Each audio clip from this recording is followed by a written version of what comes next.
Welcome back to another episode of YouTube channel. This is from गॉफ्रम रही। आज का ब्लॉग जो रहेगा गाइस मेरा रहेगा। मैंने अपनी गाड़ी को 10,000 किलोमीटर से ऊपर ड्राइव कर लिया है 2 से ढाई महीने के अंदर। तो आज मैं अपनी गाड़ी का पूरा रिव्यू आप लोगों का शेयर करूँगा कि इस गाड़ी के साथ मेरा कैसा एक्सपीरियंस रहा है। पास्ट 2-3 महीने में 10,000 किलोमीटर से इसको ज़्यादा चला चुका हूँ।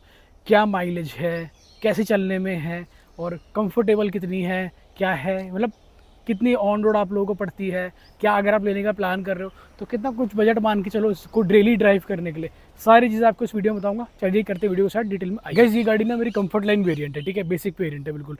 लेकिन आज के इस वीडियो में मेन मुद्दा हमारा रहेगा इसका माइलेज का, एक रहेगा इसका कंफर्ट का कि किस तरह से रहने वाली है। देखो ड्राइविंग के मामले में बताऊँ बहुत अच्छी गाड़ी है, लेकिन अगर पीछे की सीट की बात करें तो थोड़ी बहुत कंफर्टेबल नहीं होती नहीं आता। मैं आपको ऐसा नहीं है कि मैं बिल्कुल बायस्ड होकर आपको रिव्यू दे रहा हूँ, मैं आपको ये रिव्यू बिल्कुल जेन्युइन रिव्यूज़ गाड़ी का देने वाला हूँ। चलिए वीडियो स्टार्ट। पहले हेडलाइट्स की बात कर लेते हैं। हेडलाइट्स जो है ना इसकी ठीक है, सफिशिएंट है, लेकिन अगर आप लॉन्ग ड्राइव कर रहे हो, कभी बारिश हो जाती है तो उस केस में आपको ये लाइट है ना सक्सेसफुल नहीं हो पाएगी। इसलिए मैंने नीचे इसमें OEM फॉग लैम्प और पूरा बेजल वगैरह इंस्टॉल करवाया था। इसको लगाने के बाद काफ़ी हद तक हेल्प मिल चुकी है।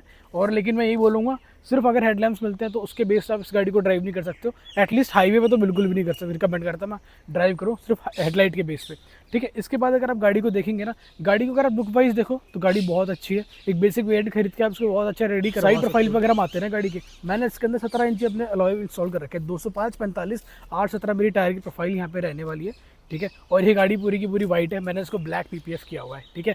अच्छा एक चीज़ और, गाड़ी के बारे में ना जैसे जैसे बताता रहूँगा ना, अपने एक्सपीरियंस शेयर करता रहूँगा। चाहे तो आप इसका बेसिक वेरिएंट परचेज़ करो, उसके अंदर जो टायर आएंगे ना सीएट के आए थे, लेकिन ना उनके अंदर टायर नॉइस है। बेसिक मॉडल में भी टायर नॉइस है, अपर मॉडल पे जाओगे तो भी टायर नॉइस है। जब मैंने इनको इंस्टॉल किया सीएट के टायरों को तब भी मेरी टायर नॉइस वहीं की वहीं थी, लेकिन स्टार्टिंग में थोड़ा रबड़ हार्ड होता है तो उस वजह से ज़्यादा होती है। ओवर द टाइम धीरे धीरे कम हो जाती है। अब उतनी नहीं है पर मना नहीं करूँगा, है, ठीक है। इसके बाद ये तो मेरे टायर प्रोफाइल की बात होगी। अगर OEM बताऊँ कंफर्ट चाहिए तो OEM पे रहो, OEM से मत हटो। बेसिक वेरिएंट है तो अपर वेरिएंट्स के अलॉय डाल लो, बट अगर आफ्टर मार्केट जाते हो तो आपका कंफर्ट सेक्रीफाइस करना पड़ेगा कुछ हद तक, ठीक है। इसके बाद अगर आप गाड़ी में ना पीछे की तरफ आते हो, देखो ओवर द टाइम क्या होता है कि ना, जब ये गाड़ी मैंने नई परचेस की थी 2-2.5 महीने पहले, मैं इसकी डिग्गी खोलता था ना तो ये इस तरह खुलती थी और ये पूरी ऊपर रहती थी यहाँ पे। अब ये देखो, अब ये ना इतनी आने लग गई है, ठीक है। अभी गाड़ी को मेरे ख्याल से मैंने 2-2.5-3 महीने लगा लो मोटा मोटी, ये अब ऐसे आ गई है। स्टार्टिंग में इतनी रुकती थी, लेकिन वही है कि अब ओवर द टाइम इसकी स्प्रिंग वगैरह चेंज कराओ या कुछ कराओ, पर ये ऊपर जाएगी लेकिन फिर ये नीचे आती है। और फिर ये ना रिस्क वाली ही बन जाती है। कई बार क्या होता है, कोई सामान लेने के लिए घुस जाए ना गाड़ी के अंदर। देखो मैं आपको एक एग्जांपल दिखाता हूँ। मान लो मैंने डिग्गी अनलॉक करी, मैं सामान लेने घुस गया अंदर और ये सर पे आके मेरे लग गई, तो ये चीज़ कहीं ना कहीं आप लोगों को फेस करनी पड़ सकती है। बाकी बूट स्पेस की बात करें, 403 लीटर का बूट स्पेस है। अंदर दिखा दो एक बार, 403 लीटर का बूट स्पेस है, भर भर के बूट स्पेस मिलता है। और ये लगाओ जितनी मर्जी ट्रिप मार लो, मज़ा बहुत आता है, ठीक है, क्योंकि सफिशिएंट स्पेस आप लोगों को मिलता है। मैं आपको ना अभी बताऊंगा, इसका हिल्स रिव्यू भी शेयर करूंगा कि पहाड़ों में ये गाड़ी कैसे परफॉर्म करती है। उससे पहले हम गाड़ी के ना इंटीरियर पे स्विच करते हैं। दिस इज नेक्स्ट डे जब मैंने गाड़ी के अंदर जो है आके आप लोगों को चीज़ें और बता रहा हूँ, क्योंकि मेरे को लगा कि ये चीज़ें कल के रिव्यू में 10,000 किलोमीटर के रिव्यू में रह गई थी। ऑल तो अपनी गाड़ी में आपको दिखा दूँ, ये 10,000 में नहीं, ऑलमोस्ट 11,000 में चला चुका हूँ। अच्छा इस गाड़ी के अंदर अगर आप बैठते हो, आपको मैंने बता दिया, हर चीज़ बता दी है, कंफर्ट वम्फर्ट सब कुछ बता चुका हूँ, ठीक है। इस गाड़ी के अंदर आप लोगों को मेन पता है क्या, इस गाड़ी के अंदर एक नेगेटिव चीज़ वो है इसका हेड यूनिट। ये देखो, इसका हेड यूनिट बहुत ज़्यादा प्रॉब्लम क्रिएट करता है। अगर आप बेसिक वेरिएंट परचेज करोगे तो इसको आप डेफिनेटली रिमूव करवा लेना। मैं तो रिमूव कराने की फिराक में हूँ ही। फिराक में मतलब क्या, मेरी बात हो रखी है तो मेरे को थोड़ा टाइम भी और लगेगा, इसको यूज़ करना पड़ेगा।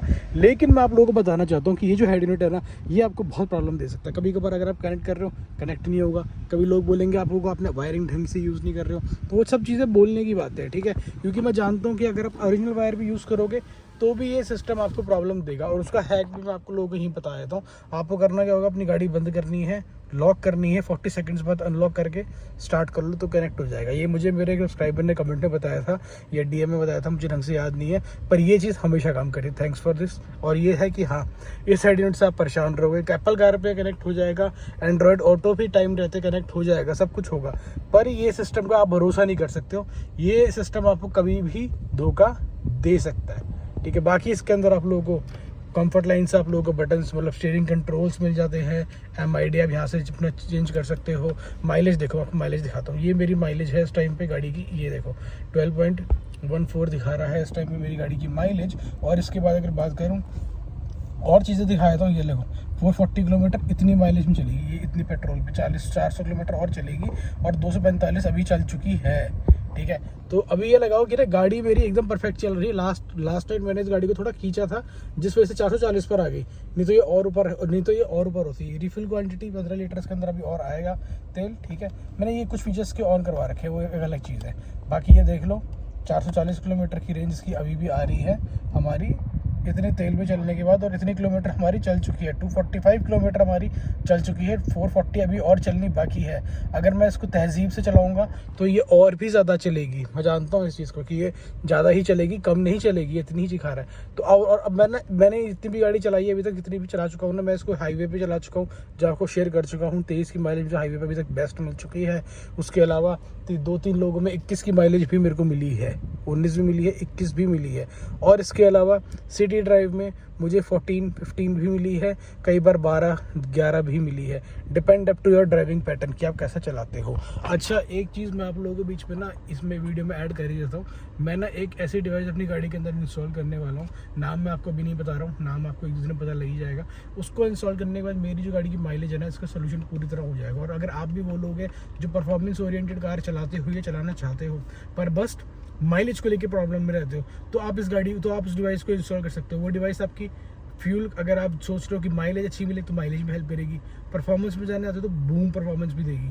तो जस्ट वेट एंड वॉच, बहुत जल्दी अपनी गाड़ी में इंस्टॉल होगा, आपको दिखाऊंगा।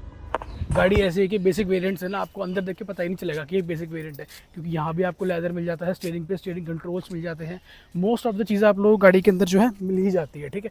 पर लेकिन हम बात कर रहे हैं यहाँ पे अपनी गाड़ी के कंफर्ट के बारे में। देखो जो फ्रंट की सीट है इस गाड़ी की, ये वाली, भाई ये वाली सीट इसकी बहुत ज़्यादा कंफर्टेबल है, आपको मज़ा आएगा ड्राइव करने में। ये गाड़ी ना फ्रंट टू ड्राइव कार है, फ्रंट की सीट से बात करें। लेकिन अगर बात करें यहीं पे पीछे की सीट, पीछे की सीट है ना, ये ना सीधी है। मेरा पॉस्चर देख रहे हो, अगर मुझे 1-1.5 घंटा ड्राइव बैठना है तो मैं ऐसे कर सकता हूँ, लेकिन अगर मुझे लंबा बैठना है ना तो कहीं ना कहीं कंफर्ट ख़राब होता है पीछे की सीटों के मामले में, जो मेरा जेन्युइन फीडबैक है आप लोगों के लिए।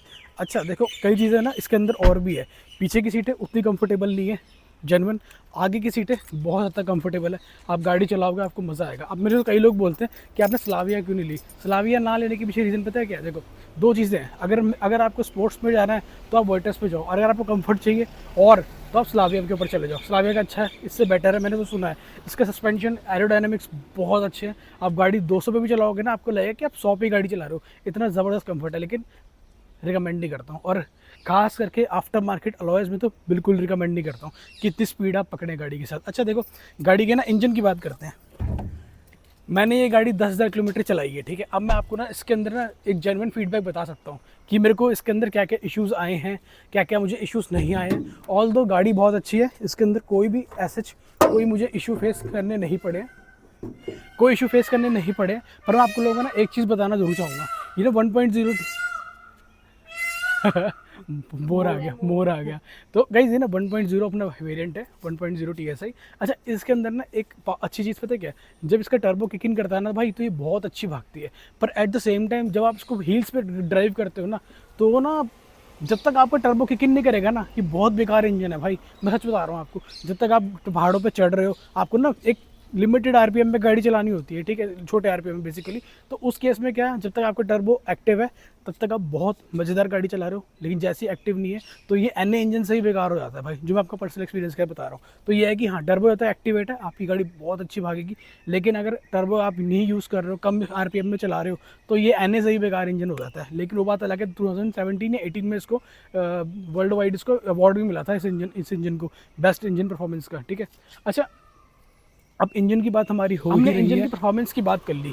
114 bhp आप लोगों को मिल रही है इस गाड़ी के अंदर। देखो मेन पता है क्या पर्पस, जो मेरे पास DMs आते हैं भाई, आपके पास जो गाड़ी है आपको कितनी माइलेज दे रही है। देखो आपको जेन्युइन बताता हूँ, अगर आप सिटी के अंदर इसको बिल्कुल गंदी तरह भगाओगे ना, तो ये आपको 8-9 की माइलेज देगी, ठीक है, जो कई लोग मेरी बात से कनेक्ट भी करेंगे। लेकिन अगर आप इस गाड़ी को बहुत तहजीब से, तमीज़ से गाड़ी को ड्राइव कर रहे हो, तो वहीं आप लोगों को बहुत आराम से, मतलब 12 से 15 के बीच में एवरेज देगी। 15 बहुत अच्छी साइड बता रहा हूँ, 12 भी ठीक ठाक बता रहा हूँ कि अगर आप नॉर्मल चलाते हो, जिसमें आपने थोड़ा बहुत पुल भी कर लिया, मतलब रेस यूज़ कर ली, चला ली तेज़, उस केस में बता रहा हूँ मैं आपको माइलेज। और हाईवे की बात करें भाई, हाईवे पे मैंने अकेले इस गाड़ी को 250-300 किलोमीटर के आसपास ड्राइव किया था, मुझे इस गाड़ी के अंदर 23 की माइलेज मिली थी हाईवे पे अकेले। और जब मैं 4 लोगों के साथ इस गाड़ी के अंदर गया था तब मुझे इस गाड़ी के अंदर माइलेज मिली थी अराउंड 19 या 20 के आसपास माइलेज मिल गई थी। तो यही बोलूँगा, माइलेज मशीन है, पर हाईवे के लिए, सिटीज़ के लिए मैं आपको ये नहीं बोलूँगा। देखो, दो चीज़ें होती है, एक होता है कि ना बंदा गाड़ी परचेस करता है उसका माइलेज सेंट्रिक होता है। अगर आप लोग की माइलेज सेंट्रिक हो ना तो इस गाड़ी पे बिल्कुल मत जाओ, क्योंकि ये तेल नहीं, आपको खून पिएगी। लेकिन अगर एट द सेम टाइम आप सेफ्टी देखते हो, आपको माइलेज से कोई मतलब नहीं है और आपका परफॉर्मेंस चाहिए, तो इस गाड़ी पे आंख बंद करके चले जाओ, आपको मज़ा आ जाएगा गाड़ी लेने के बाद। रोज़ ड्राइव करोगे, रोज़ एक अच्छी वाइब आएगी कि हाँ आप एक बढ़िया गाड़ी को ड्राइव करने लग रहे हो, ठीक है। अच्छा, एक चीज़ और देखो, ये सारी हमारी हो गई माइलेज की बातें, परफॉर्मेंस की मैंने आपको बता दिया, गाड़ी के अंदर कंफर्ट भी मैंने आप लोगों को बता दिया। अच्छा देखो ना, कई बार क्या होता है कि ना इस गाड़ी का ना बीच में ना प्राइस निकला था। मैंने ये गाड़ी ऑन रोड परचेस पता कितनी की थी? ये गाड़ी मैंने ऑन रोड परचेस करी थी 11,03,000 की, ठीक है, जिसके अंदर मैंने एक्सटेंडेड वारंटी भी ले ली, सॉरी एक्सटेंडेड सर्विस भी ले ली। अच्छा, मैं बताता हूँ आप लोगों को, अगर आप लोग वोक्सवैगन की गाड़ी परचेस कर रहे हो ना, तो आप लोगों के लिए मेरी तरफ से भी सलाह है कि ना आप इसके ना 4 साल का एक पैकेज आता है 27-28,000 अप्रॉक्स, वो आप ज़रूर ले लेना। उससे क्या होगा, आपको कहीं हद तक पैसे बचेंगे। सर्विसिंग में जो आपको फटका लगना है वो आपको मिनिमम रहेगा, आपको पैसे देने नहीं। मेरे से ना एक भाई ने कमेंट करके पूछा था, क्या आपकी गाड़ी का पैडल भी हार्ड हो गया है? देखो, मैं आपको समझाता हूँ। गाड़ी का पैडल, ये हमारा क्लच कह रहे थे बेसिकली, ये हार्ड हो गया। ये बिल्कुल भी हार्ड नहीं है, एकदम ठीक है। अब होता क्या है कि ना, जब हम इस गाड़ी को ना मतलब चला रहे हैं, मान लो हाईवे पे चला रहे हो तो, या सिटी में भी चला रहे हो जहाँ ट्रैफिक कम है, तो आपको क्लच ज़्यादा दबाना पड़ नहीं रहा, ठीक है। तो उस केस में आप लोगों को इतना ध्यान नहीं जाता। पर अगर जब आप ट्रैफिक में गाड़ी चला रहे हो, मैनुअल गाड़ी, तो आपका ना थोड़ा ध्यान चला जाता है कि यार ये बहुत ज़्यादा पैर दर्द हो रहा है। तो मे बी उस कंडीशन में आप लोगों को लग सकता है कि पैडल थोड़ा हैवी हो गया है, पर ऐसा कुछ है नहीं। बहुत अच्छी गाड़ी है, तरीके से चल रही है। वोक्सवैगन ने बहुत अच्छी गाड़ी बनाई है। सेडान ने, मतलब ये लगा लो, सेडान में आज की डेट में ना लोग वर्टस को इसीलिए पसंद कर रहे हैं। और ये लगा लो, जब मैंने ये गाड़ी परचेज़ करी थी, मैंने आज परचेज़ करी है, मैंने 2 से 3 दिन में गाड़ी ले ली थी। लेकिन अगर आप अब इस गाड़ी को परचेज़ करने आते हो तो 3 महीने की वेटिंग आप लोग उसके अंदर आराम से मिलती है। दिल्ली के अंदर ये गाड़ी मुझे पड़ी थी गुड़गांव रजिस्ट्रेशन के ऊपर 11,03,000 ऑन रोड, ठीक है, जिसके ऊपर मैंने 28,000 का जो है पैकेज भी ले लिया था। अब आप मुझे कमेंट करके बताओ आपको कितने की पड़ी, आप कितने की ले रहे हो इस गाड़ी को, और लेने का प्लान कर रहे हो कि नहीं कर रहे हो, और अगर नहीं कर रहे हो तो क्यों नहीं कर रहे हो, और लेने का प्लान कर रहे हो तो किस पर्पज़ से कर रहे हो। क्योंकि ये गाड़ी ना ट्यूनिंग पर्पज़ से ही बहुत अच्छी है, हर चीज़ में बहुत अच्छी। अब अगर मैं बात करूँ ना गाड़ी की, देखो कई लोगों को लगता है सेडान गाड़ी ना इंडिया में सक्सेसफुल नहीं है, रीज़न बीइंग इसकी ग्राउंड क्लियरेंस। एक बार साइड से हो, इस गाड़ी को मैंने 10,000 किलोमीटर चलाया, मैं पहाड़ों पे भी गाड़ी ले जाऊँ, बहुत ख़राब रास्ते में भी इस गाड़ी को ले जाऊँ, लेकिन जो इसकी ग्राउंड क्लियरेंस है बहुत अच्छी है। 187-180 mm की ग्राउंड क्लियरेंस हमारी रहने वाली है, जो बहुत सफिशिएंट है। अच्छा, इसमें अगर 4 लोग बैठ जाए, 5 लोग बैठ जाए ना, तो 140 mm हो जाती है, मतलब थोड़ी बैठ जाती है। पर स्टिल मैं आप लोगों को यही बोलूँगा कि गाड़ी में कहीं से भी मुझे 1% की कमी नहीं लगी। देखो, अगर ना गाड़ी में अपने सेंट्रिक रखूँ ना, कि मैं इस गाड़ी को ड्राइव कर रहा हूँ, अकेले ड्राइव कर रहा हूँ, मेरे साथ में मैक्सिमम एक बंदा बैठता है, तो ये गाड़ी चुम्बेश्वरी, मज़ा आता है इसको ड्राइव करने में। भागने में भी एक नंबर है, माइलेज भी आप लोगों को बहुत अच्छी दे रही है, ठीक है, सब कुछ इस गाड़ी में अच्छा है। सिर्फ एक चीज़ को लेके, जो उसकी पीछे की सीट है वो उतनी कंफर्टेबल नहीं है। मैं ये नहीं कह रहा उसका फैब्रिक अच्छा नहीं है, मैं ये कह रहा हूँ उसका पॉइस्चर जो है ना वो 90 डिग्री टाइप का बनता है, मतलब 90 से मतलब 100 डिग्री होगा मैक्सिमम, थोड़ा और होगा, लेकिन ना पीछे का जर्नी लंबी आप नहीं कर सकते हो। मैं अपने हर व्लॉग्स में ये चीज़ बोलता हूँ कि अगर आप ये गाड़ी परचेज़ कर रहे हो ना, तो अगर आप इसलिए परचेज़ कर रहे हो कि अपने पेरेंट्स के ले रहे हो, उनको पीछे बिठाओगे, आगे एक ड्राइवर रख लोगे, तो थोड़ा सोच समझ के लेना। मैं ये कहूँगा 1-2 बार आप इस गाड़ी को ड्राइव कर लेना, किसी की नॉन की होगी तो नॉन की कर लो, टेस्ट ड्राइव ले सकते हो तो टेस्ट ड्राइव कर लेना, क्योंकि पीछे की सीटें उतनी ज़्यादा कंफर्टेबल नहीं है मेरे हिसाब से। बाकी इस गाड़ी के अंदर जो भी काम मैंने करवा रखा है, चाहे तो उसके फॉग लैम्प्स हो गए, अलॉयज़ हो गई, गाड़ी पूरी पीपीएफ हो गई, इसका ऑडियो सेटअप, मैंने सब कुछ डाला हुआ है, ठीक है, इसका यूट्यूब पे और भी अपने उस पर डाले हुए चैनल पे मैंने सब कुछ डाला हुआ है A to Z। अगर विद दैट सेट आज कल इतना ही था। अगर कुछ चीज़ें स्टिल रह गई हैं तो मेक श्योर आप कमेंट कर लेना, जिससे कि मैं आप लोगों को अपना एक्सपीरियंस शेयर कर सकूँ।